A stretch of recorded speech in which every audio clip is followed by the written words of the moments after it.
time we saw regarding respiratory system in human beings. We saw that the lungs play very important role in respiration, because inside the lungs you will find air sacs which are called as alveoli, and these alveoli are connected with blood vessels, and there is exchange of gases taking place between alveoli and blood vessels. Human being is a large animal, so in large animals the oxygen should be carried to each and every cell. With help of diffusion, it becomes very difficult because there are many cells, infinite number of cells. So for that purpose, in the blood itself, there is a respiratory pigment.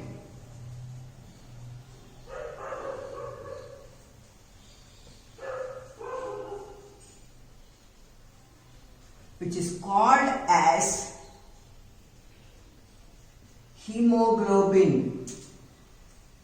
It is a pigment which is present in blood, and that is why the blood is red in color, and it is called also as oxygen carrier. So its function is to carry oxygen and provide it to each and every cell, because each and every cell is connected with the blood vessels. Thus, in our body, the oxygen reaches to each and every cell through respiratory pigment called hemoglobin, and that hemoglobin is nothing but it is called as oxygen carrier. So once again I will tell you, respiration is a very important function in our body, because exchange of gases is needed. Why exchange of gases is needed? In the food, the glucose, the simple form of the glucose should be broken down to provide energy. Why we need energy? Several activities are there which will ask energy from our body, so that to have the energy, to get the energy, oxygen is needed, because glucose will break down in presence of oxygen. And to each and every cell, oxygen should reach. Diffusion is not possible because infinite number of what are there? Cells are there. In each cell, diffusion can't occur. So the blood is the exchange of gases takes place in the blood. So in the blood itself, there is a respiratory pigment which is called as hemoglobin. Okay, and it is red in color. That is why the blood is also red in color. And this hemoglobin is called as the oxygen carrier. It reaches to each and every cell, and that is how the energy will be obtained by each and every cell, because oxygen carrier is there. The glucose which is stored in the cell can be oxidized with the help of the oxygen to release the energy. So this is what very important regarding the hemoglobin. Today we are going to see the transportation in human being, that is through circulatory system. As I told you that we are going to see transportation in human beings. Transportation means the blood should be carried to all the parts of the body, means to all the cells in our body, and that is done by a system which is called circulatory system. See, circulatory means what? To circulate. To circulate means what? To pass the blood throughout the body, that is called circulatory system. So transportation in human beings is due to circulatory system. What are the components of circulatory system which will help the circulatory system? So first component is the blood, because that is the main part. In blood, the food is dissolved, the complex form of food which gets broken up into simple form in digestive system. I told you, in the small intestine, finally all the food will get digested and will convert into simple form. Carbohydrate will be converted into glucose, protein will be converted into amino acids, fats will be converted into fatty acids and glycerol, And I told you on the walls, outer walls of the small intestine, finger-like projections are there which are called as villi. That will absorb this, what you call it as digested food, because finger-like structure villi is surrounded by blood vessels. And there what happens? Exchange takes place. That exchange means what? The food which is in simple form will be exchanged with the blood, and in the blood this food will easily dissolve, and that blood flows to each and every part of our body and it reaches cells. In the cell this food is stored, and whenever energy is needed, the glucose will get oxidized in presence of oxygen to give energy. So blood is very important. It is the what you call it as the component which can carry the dissolved food and oxygen to each and every part of the body, that is the cells. Second one, blood. How will the blood reach to each and every part? If there are no blood vessels, the blood cannot reach. Blood vessels are what? Tube-like structure in which the blood can easily pass through. So each and every part of our body or the cells are connected with blood vessels. So the blood can flow through blood vessels. So blood vessels are also very important. They also help the digested food and oxygen to reach each and every cells of our body. The blood vessels, then how this blood will enter into the blood vessels and how this blood will flow to the heart, because what happens when exchange of gases takes place, I told you air sacs are there. Air sacs is connected with the capillaries, so the oxygen and carbon dioxide. So what happens? The heart plays a very important role in pumping the blood into the blood vessels, and from the blood vessels the blood will flow and reach each and every part of the body or each and every cells of the body. So these three are the main components of circulatory system. Which are those? Blood vessels and heart. So once again I explain you this. The blood should reach each and every part of our body or cells. To make them to reach to each cells of our body, we need a transportation system. What do you mean by transport? You know that when transportation system is between the between the districts in Karnataka. Means in Bijapur and all, the jowar is grown, and here we grow ragi. So the ragi will be transported to Bijapur, and from Bijapur jowar will be transported. Transported means what? A method of export and import of certain materials, we call it as transportation. Here also transportation in human being is also taking place. What is transported? Blood is transported. Why? Because blood contains digested food in the simple form, and what it contains? Oxygen. It should be transported to each and every cell of our body. For that, transportation system is there in our human being, and the transportation system is called as circulatory. See, circulatory means it is circling, that is to reach each and every part of our body, that is cells. Circulatory system is required. In circulatory system, what are the components which helps the digested food and oxygen to reach each and every cells? There are three main components: blood vessels and heart. Blood is a very important component. It is liquid in nature. So in that liquid, the digested simple form of food can be easily mixed up, and that blood reaches to each and every cell, and that is how the transportation takes place.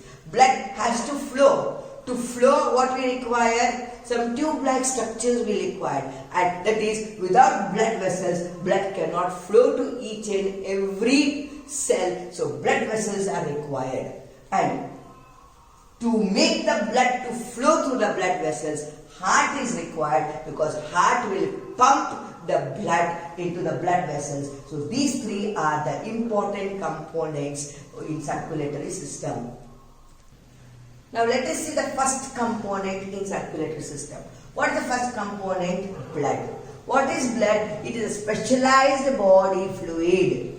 See, it is a specialized body fluid containing plasma, red blood corpuscles, white blood corpuscles and platelets. So the blood also contains components. What are the components of the blood? The first component is plasma.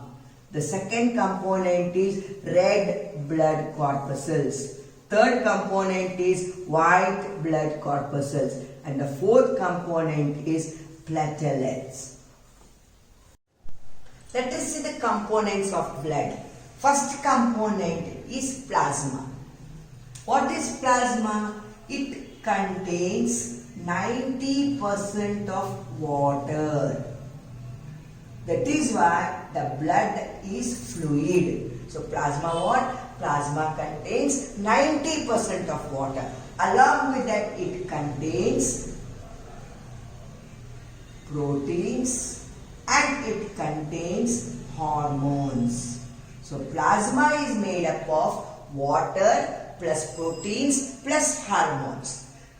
What is the plasma? Why it is very important? Because it is liquid in nature.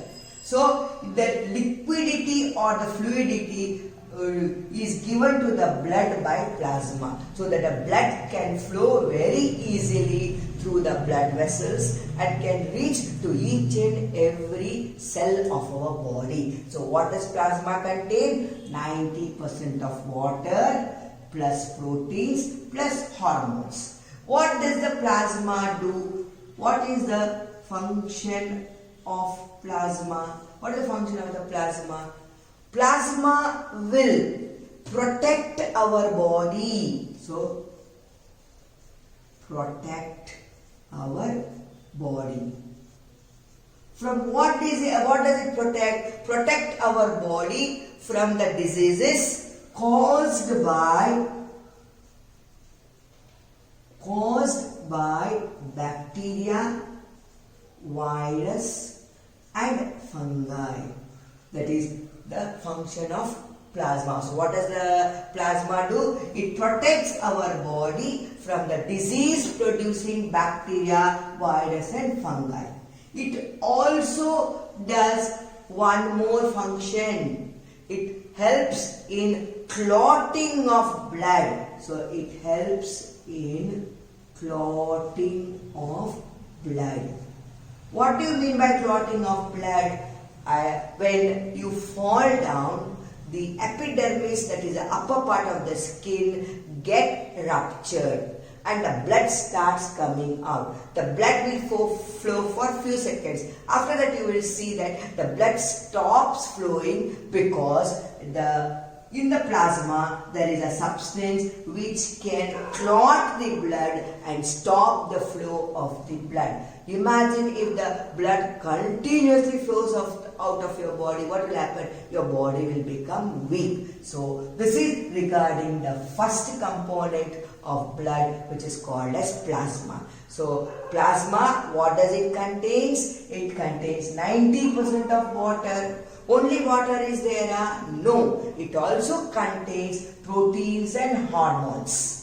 These proteins and hormones will be very important because that will help the plasma to do certain functions. What is the function? It protects our body from what? Attack of disease producing bacteria, virus and fungi. It also, what it also does, the clotting of blood in our body is done by plasma. So this is the first component of blood, which is called as plasma. Let us go to the second component of the blood, red blood corpuscles. It is also called as erythrocytes. What it is?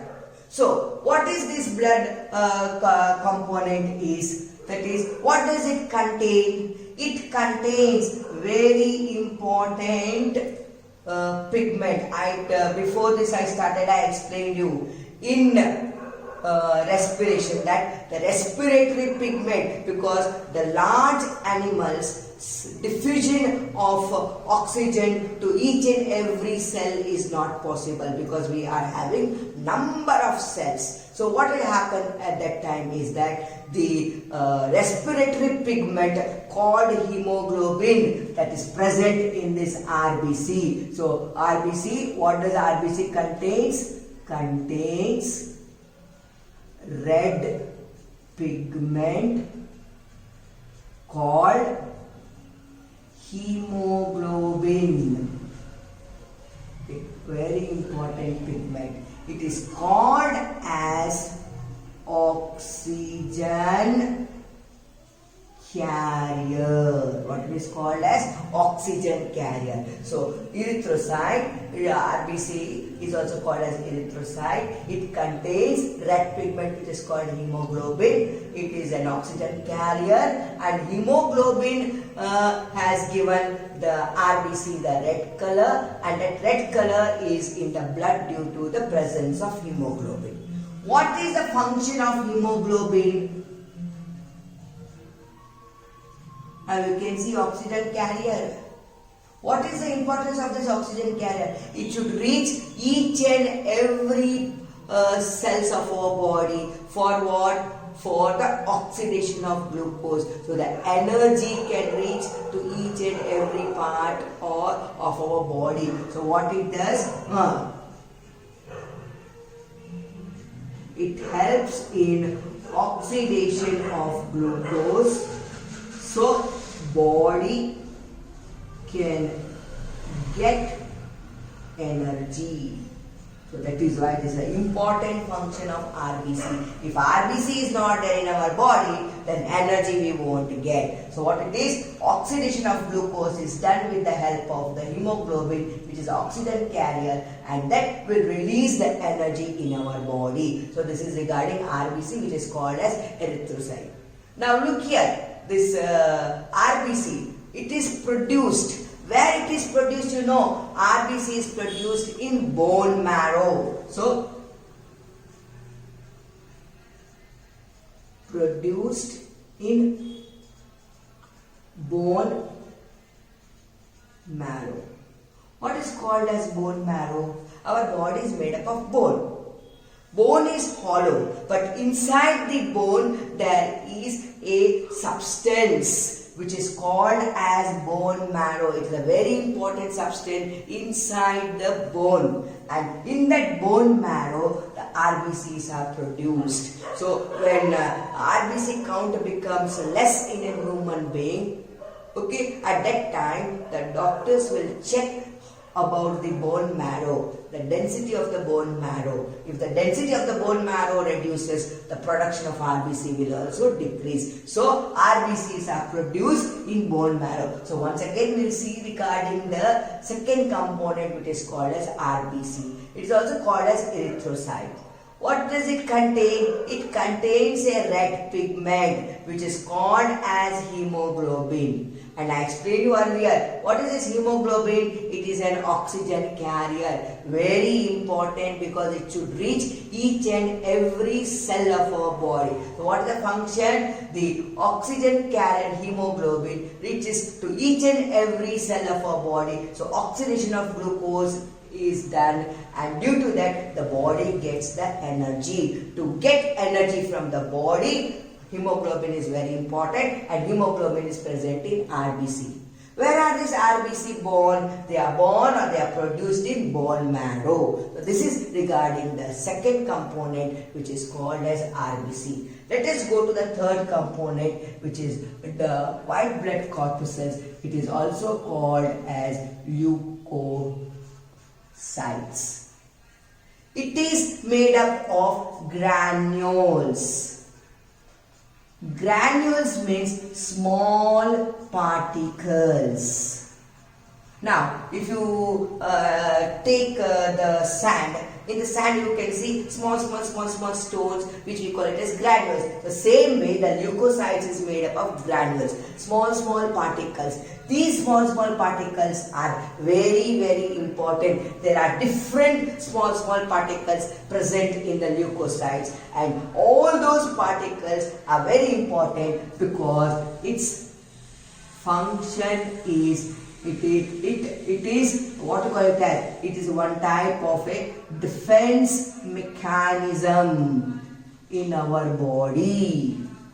Now we know any country should be very powerful, means it should have a very good defense mechanism. That means the enemies from the other countries, if they attack, our defense should be able to face that enemy and should be able to make the enemy to go away from our country. So that is, it's a defense mechanism. Similarly, the leukocytes contains small particles called as granules. These granules will help in defense mechanism. Defense mechanism means any foreign body enters into our body, this WBC first will come as soldiers. They will attack that foreign body and they will see whether it is a harmful foreign body or whether it is helpful to the human beings. WBC, that is white blood corpuscles, is also produced in bone marrow. How? RBC is produced. Similarly, WBC is also produced in bone marrow. The number of RBC is more than the number of WBC. That you have to keep in mind.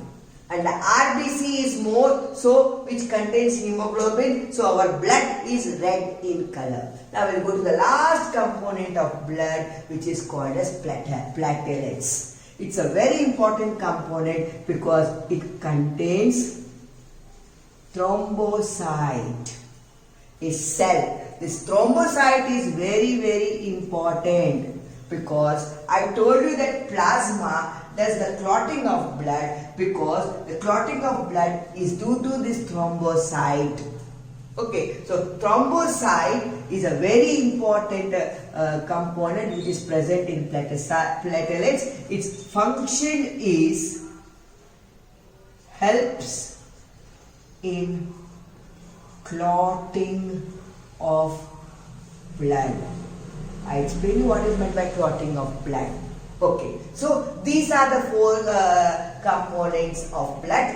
One more thing I want to say, that the red blood corpuscles, the white blood corpuscles and platelets, they are suspended in the plasma. Where they are present? In the plasma as what you call it as cells. So plasma, that is why it is called as a fluid which contains the liquid and certain solid materials. The liquid is the 90% of water along with proteins and hormones, and the solid part, whatever is there in plasma, is the RBC, WBC and platelets. So this is regarding the components of blood. Once again we will revise the components of blood. So first component is the plasma. What does the plasma contains? 90% of water along with proteins and hormones. Due to the 90% of water present in plasma, the blood is fluid. What is the function of this plasma? It protects our body from attack of disease-producing bacteria, virus and fungi. It also helps in clotting of blood. Let us see the second component. It is also called as erythrocytes.